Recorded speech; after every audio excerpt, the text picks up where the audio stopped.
너희 제사장들아, 이제 너희에게 이같이 명령하노라. 만군의 여호와가 이르노라.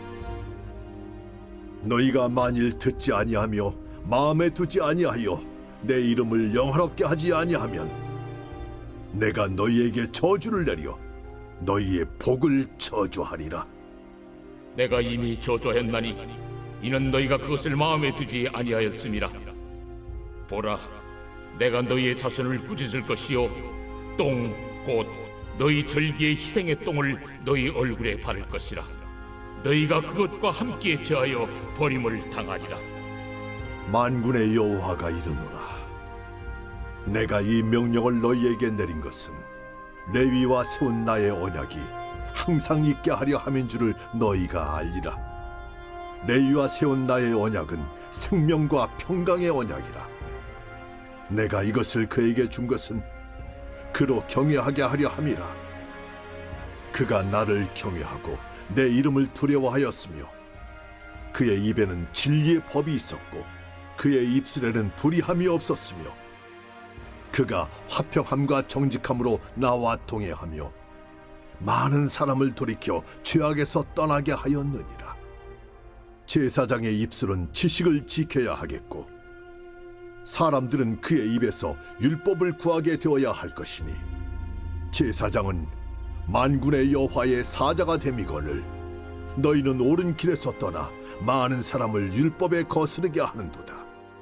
나 만군의 여호와가 이르노니 너희가 레위의 언약을 깨뜨렸느니라. 너희가 내 길을 지키지 아니하고 율법을 행할 때 사람에게 치우치게 하였으므로 나도 너희로 하여금 모든 백성 앞에서 멸시와 천대를 당하게 하였느니라.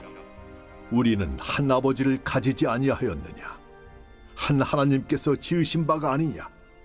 어찌하여 우리 각 사람이 자기 형제에게 거짓을 행하여 우리 조상들의 언약을 욕되게 하느냐?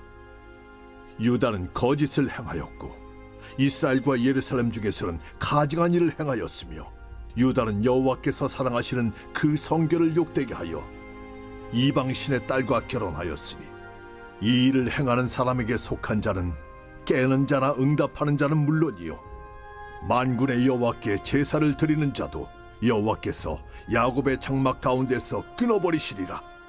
너희가 이런 일도 행하나니 곧 눈물과 울음과 탄식으로 여호와의 제단을 가리게 하는도다. 그러므로 여호와께서 다시는 너희의 보호물을 돌아보지도 아니하시며 그것을 너희 손에서 기꺼이 받지도 아니하시거늘 너희는 이르기를 어찌 됨이니까 하는도다.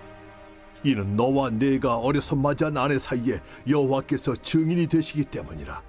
그는 내 짝이요 너와 서약한 아내로 돼 내가 그에게 거짓을 행하였도다.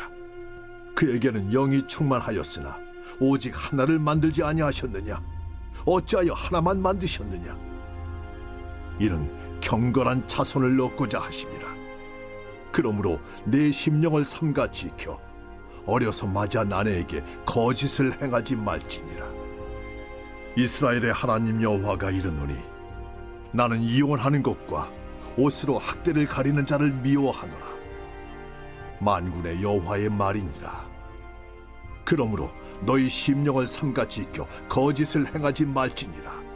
우리가 어제 보았던 1장의 후반부는 부정한 제물로 여호와를 공경하지 않고 경멸했던 그 이스라엘의 제사장들의 죄를 이제 지적을 했고요. 그리고 이제 이어지는 오늘의 2장에서도 이 타락한 제사장들을 향해서 지금 여호와 하나님께서 저주를 선포하고 계십니다. 그러니까 이들이 부정한 제물을 하나님께 드리고 있는 이유가 뭐냐? 율법을 제대로 지키고 싶어하는 마음이 없는 겁니다. 그러니까 하나님을 제대로 섬기고 싶은 마음이 없으니까 이제 부정한 거 드리는 겁니다. 그러면서도 자신들은 하나님을 잘 섬기고 있다 이렇게 막 자부하는 거죠. 우리가 언제 그랬습니까? 라고 하면서 이제 하나님께 변명하는 겁니다. 그래서 오늘의 내용을 좀 이어서 보겠습니다. 만군의 여호와께서 제사장들에게 말씀하십니다. 만군의 여호와가 이르노라. 너희가 만일 듣지 아니하며 마음에 두지 아니하여 내 이름을 영화롭게 하지 아니하면 내가 너희에게 저주를 내려서 너희의 북을 저주하리라. 내가 이미 저주하였나니 이는 너희가 그것을 마음에 두지 아니하였다. 그러니까 하나님께서는 이 제사장들이 하나님의 말씀을 듣고 또 그 말씀에 마음을 좀 두고 또 하나님의 이름을 영화롭게 하기를 원하시는데, 그렇지만 이들은 이제 그렇게 하지 않는 거죠. 그래서 이들을 향한 저주가 내릴 거다. 지금 말씀을 하십니다. 너희의 복을 저주하겠다. 그리고 또 이미 저주하였다. 이미 저주하였다. 이렇게 하십니다. 그래서 이제 어떻게 하십니까? 너희의 자손을 꾸짖을 거고 똥, 곧 너희 절기의 희생의 똥을 너희 얼굴에 바를 것이다. 이렇게 말씀을 하십니다. 그러니까 제사장들의 너희의 자손들, 그러니까 제사장의 자손을 꾸짖는다라는 것은 이제 꾸짖는 게 이제 여러 가지 의미로 해석할 수 있는데, 그러니까 자손을 끊어버린다라는 것으로 해석을 할 수도 있는데, 그러니까 더 이상 제사장들의 자손이 없어진다라는 말이 될 수도 있겠죠.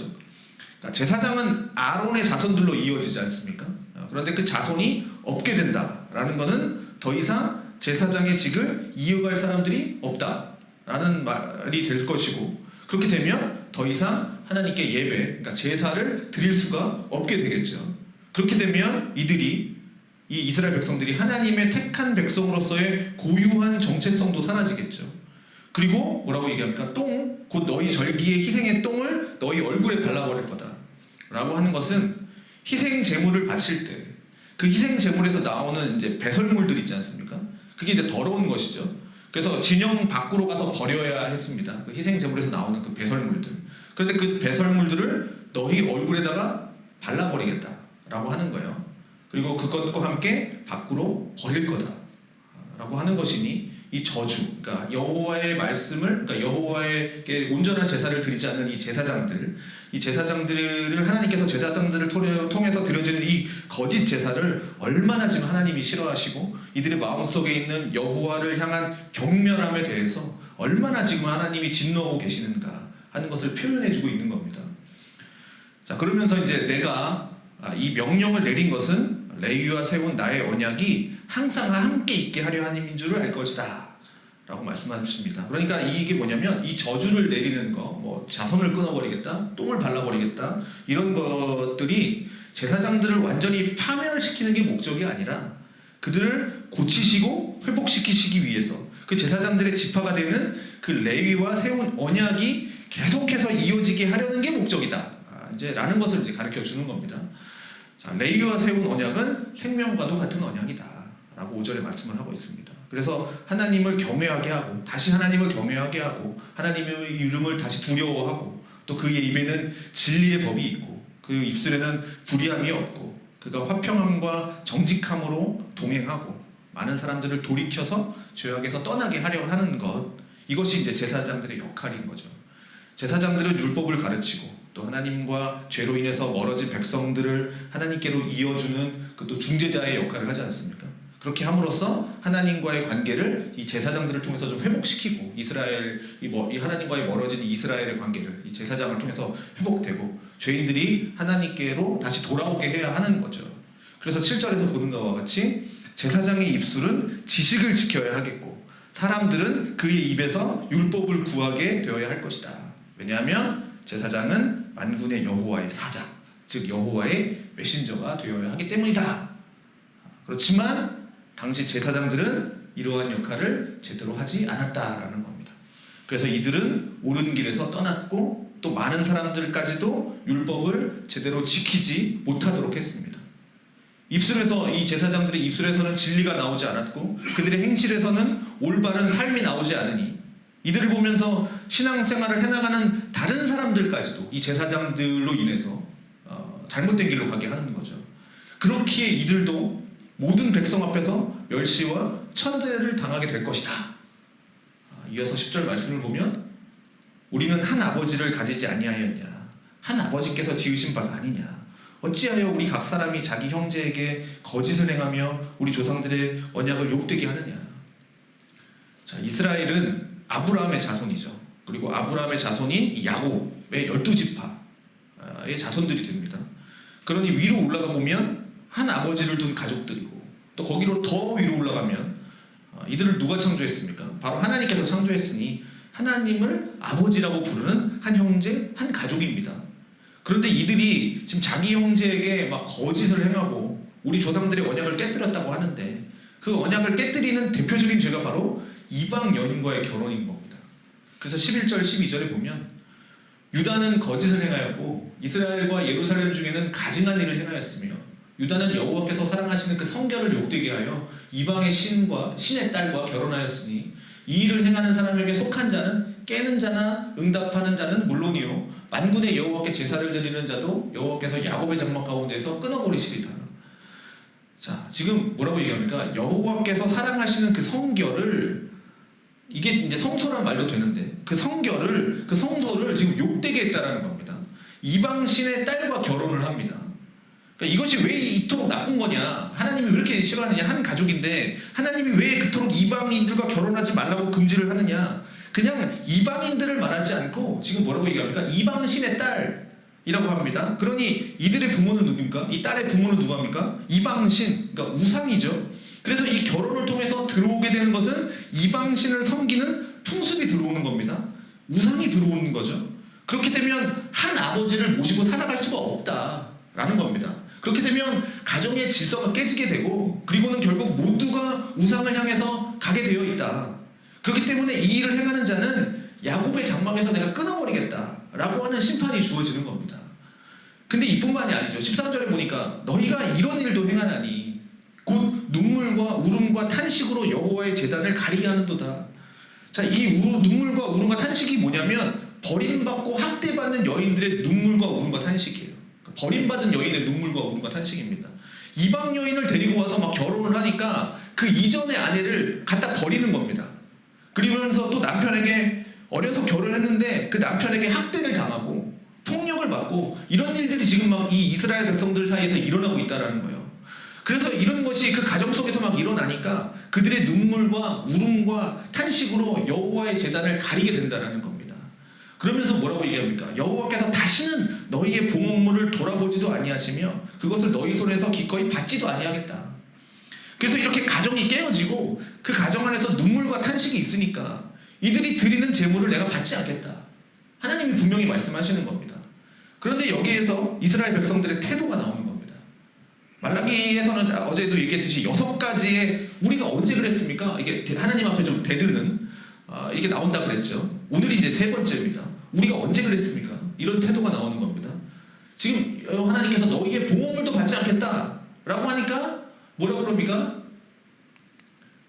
너희는 이르기를 어찌 됨이니까 이렇게 다시 묻는 거예요. 다시 말해서 이 태도는 왜 우리의 예배를 안 받으십니까? 지금 이 얘기하는 겁니다. 어째서 우리의 예배를, 우리가 드리는 봉헌물 안 받으십니까? 그렇게 지금 하나님 탓하는 겁니다. 변명하는 겁니다. 그것에 대해서 14절부터 보면 이는 너와 네가 어려서 맞이한 아내 사이에 여호와께서 증인이 되시기 때문이다. 그는 내 짝이요 너야 서약한 아내로되 네가 그에게서 거짓을 행하였다. 그에게는 영이 충만하였으나 오직 하나를 만들지 아니하셨느냐. 어찌하여 하나만 만드셨느냐. 이는 경건한 자손을 얻고자 하심이라. 그러므로 네 심령을 삼가 지켜 어려서 맞이한 아내에게 거짓을 행하지 말지니라. 자, 이 말씀을 보면 하나님께서 주시는 가정의 원리가 무엇인지를 제대로 나타나게 되어 있는데 네가 어려서 맞이한 아내 그 사이에 여호와께서 증인이다. 그러니 그가 너의 짝이고 너와 서원한 그 아내다. 그런데 네가 그에게 지금 거짓말을 했다. 거짓을 했다. 그런 행동들 결코 하나님이 좋아하시지 않는다. 그러니 지금 이 부부관계는 그냥 사람끼리 좋아서 한 것이 아니라 그 사람끼리 좋아서 한 관계가 아니라 이것은 하나님께서 하신 것이다. 하나님이 짝지어 주신 것이고 또 가정을 두신 이유는 경건한 자손을 얻기 위해서 라고 지금 말씀을 하시는 겁니다. 그렇게 아내에게 거짓행하고 학대하고 폭력 일삼고 여기 뭐 이혼하는 것과 뭐 옷으로 학대하는 자를 가리켜서 내가 미워한다 뭐 이렇게 나오는데 자, 옷으로 학대를 가린다는 것이 남편에게 맞은 그 자리를 옷으로 가린다는 겁니다. 그러니까 때린 데를 가려버린다는 거죠. 학대를 가린다는 겁니다. 이런 것을 미워한다고 하나님이 지금 분명히 말씀을 하십니다. 자, 그래서 어제는 이스라엘이 헛된 제물, 막 이렇게 이상한 거 막 드리면서 헛된 제물 드리면서 제사를 드리지만 오늘 말씀을 보면 왜 하나님이 이들의 예배를 받지 않느냐? 가정이 깨졌기 때문입니다. 그 말씀을 지금 오늘 보게 되는 겁니다. 자, 적용하면서 마치겠습니다. 우선 첫째는 제사장들의 역할을 제대로 하지 못했을 때 일어나는 일들을 오늘 이 말씀을 통해서 보게 됩니다. 제사장들은 하나님과 이 죄인들 사이를 이어주는 역할을 하죠. 그래서 이들은 하나님께 어떻게 나아가야 되는지, 또 어떻게 예배를 드려야 되는지, 또 어떻게 정결한 삶을 지키면서 살아야 되는지를, 이러한 것들을 하나님의 말씀을 통해서 가르칩니다. 자, 그리고 하나님이 주신 방법대로 그들은 하나님께 나아가야 하는 거죠. 그 어느 것 하나도 자기 마음대로, 자기 임의대로 하는 게 없습니다. 하나님이 정해주신 대로 하는 거예요. 아론의 아들들 기억나십니까? 그 나답과 아비후, 여호와께서 명령하지 않는 다른 부를 가져다가 분향할 때 그때 즉각적으로 심판받아 죽지 않습니까? 그만큼 제사장은 경건해야 되고, 경건을 지킨다는 것은 깊은 주의력을 요구하는 겁니다. 그런데 이들의 입술에 거짓이 가득하고 형식적인 제사, 그런 예배만 이루어지고 있다면 하나님께서는 어떻게 하신다고 그러는 겁니까? 이들의 얼굴에 똥을 발라도 갖다 버려버리겠다 라고 하시는 겁니다. 그리고 아까 얘기했듯이 자손도 끊어버리겠다. 그러니 너희의 제사장들을 끊어버리겠다라고 하시는 겁니다. 이 진노의 특징은 뭡니까?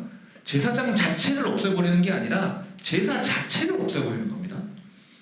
어제도 거짓된 제사를 드리지 못하도록 문을 닫을 자가 있었으면 좋겠다. 그 성전에 문을 닫을 자가 있었으면 좋겠다 하시는 것처럼 그렇게 제사 자체를 끊어버리겠다라는 겁니다. 백성들을 하나님 앞에 이끌어야 할 이 사람들이 죄에 빠지게 되면 이렇게 되는 겁니다. 그런데 이건 제사장들의 문제가 아닙니다. 이렇게 되면 제사장들만 아니라 백성들까지도 잘못된 길로 들어가게 되는 거니까 이건 온 백성 전체의 문제인 겁니다. 그렇게 되면 모두가 함께 율법을 거스르게 되게 되는 거니까요. 그래서 영적인 지도자는 매우 중요한 역할을 갖게 되는 겁니다. 그 주어진 사명이 굉장히 아름답고 소중한 것이죠. 그런데 이 사명을 제대로 하지 못하면 한 명만 그렇게 되는 것이 아니라 우리 모두가 다 함께 죄로 빠지게 되는 겁니다. 그러니 뭐 이게 꼭 제사장이라 그래서 목사만 얘기하는 것이 아닙니다, 여러분. 교사도 될 수 있고요, 셀장도 될 수 있고요, 그다음 교회 리더격인 분들 다 리더시니까 자 그겁니다. 뭐 꼭 이건 목사만 얘기하는 거 아닙니다. 교육자 이거 아닙니다. 그 주어진 사명이 굉장히 아름다운 겁니다. 그러니 우리는 이 말씀을 기억하면서 하나님 앞에 정결한 자로 서도록, 그래서 하나님께서 우리에게 주신 이 생명과 평강의 언약이 계속적으로 유지되도록 우리에게 주어진, 또 우리 각자가 이렇게 영적인 지도자로 세워져 있다면 우리는 그 일들을 하면서 살아가야 된다는 거죠. 그리고 마지막은 이스라엘의 이 형식적인 제사 외에 큰 죄가 바로 뭐였냐면 바로 가정의 깨어짐입니다. 형식적인 제사 외에 유다 백성들은 바벨론의 포로로 끌려갔다 옵니다. 그때 이들은 예루살렘에만 있었는데 바벨론이라는 큰 세상을 보고 오는 거죠. 넓은 세상을 보고 오는 거죠. 이스라엘 안에만 있다가 다른 넓은 제국에 이제 들어갔다, 70년 동안 들어갔다가 이게 들어오게 되니까 지금 말라기가 그 시대 아닙니까? 그 말라기 선지자 당시에도 페르시아라고 하는 그 큰 제국을 중심으로 해서 세상이 움직이고 있는 상황이니까 이 유다, 이 예루살렘도 이러한 사회 속에서 어떻게 살아남아야 될지를 생각하게 되는 거죠. 그래서 자신들도 국제화가 되어야겠다. 그러면서 그들이 선택한 일들이 뭐냐면 바로 국제결혼입니다. 즉 이방인과의 결혼입니다. 지금의 국제결혼 얘기하는 게 아니라 이스라엘 백성들이 하는 결혼을 얘기하는 겁니다. 사람들이 이런 거예요. 이미 결혼을 했는데 또 다른 여자를 데리고 오는 거죠. 그 이방인 여자를. 그러면서 국제화를 이루어서 여기서 내가 좀 더 발맞춰서 세계화에 맞추어서 살아가야 되겠구나, 이런 생각을 한 거예요. 그렇다 보니까 부부의 관계가 무너지는 거죠. 폭력에 일삼하시는 거죠. 학대가 생기는 거죠. 막 이혼을 하는 거죠. 여자들을 막 버립니다. 왜 그렇습니까? 이방신의 딸들과 결혼하기 위해서입니다. 이렇게 가정이 깨어지면 하나님은 어떻게 하신다고 그랬습니까? 더 이상 예배를 받지 않겠다. 그러니 헛된 재물과 흠 있는 재물을 가져와도 받지 않으시는데, 깨어진 가정의 모습으로 나와도 받지를 않으신다라는 겁니다. 그렇기 때문에 우리에게 중요한 건 뭡니까? 가정이 올바르게 세워져야 됩니다. 그래서 가정의 회복을 위해서도 우리는 정말 많이 기도해야 됩니다. 부부가 한 하나님을 아버지라 부르고 함께 믿음의 길을 가고, 그리고 그 속에서 경건한 자녀들이 태어나서 이 험한 세상에서 뭐 이방인들과 함께 규합을 해야만 살아갈 수 있다, 그런 것이 아니라 오로지 하나님 앞에 순결을 지키며 살아갈 때, 그 순결을 지킬 때 살아갈 수 있다는 것을 깨닫고 그것을 실천하고 가르치는 가정이 되어야 되겠죠. 그래서 이방신들을 모시면서 그렇게 갈라지는 것이 아니라 이렇게 한 하나님 모시고 살아가는 가정이 되어야 합니다. 자, 오늘날 우리들의 가정들이 하나님 보시기에 이런 선한 모습의 가정으로 세워지기를 우리는 기도해야 됩니다. 그렇게 우리 가정들이 회복되어질 수 있기를 소망하면서 우리 같이 기도하면서 나아가겠습니다.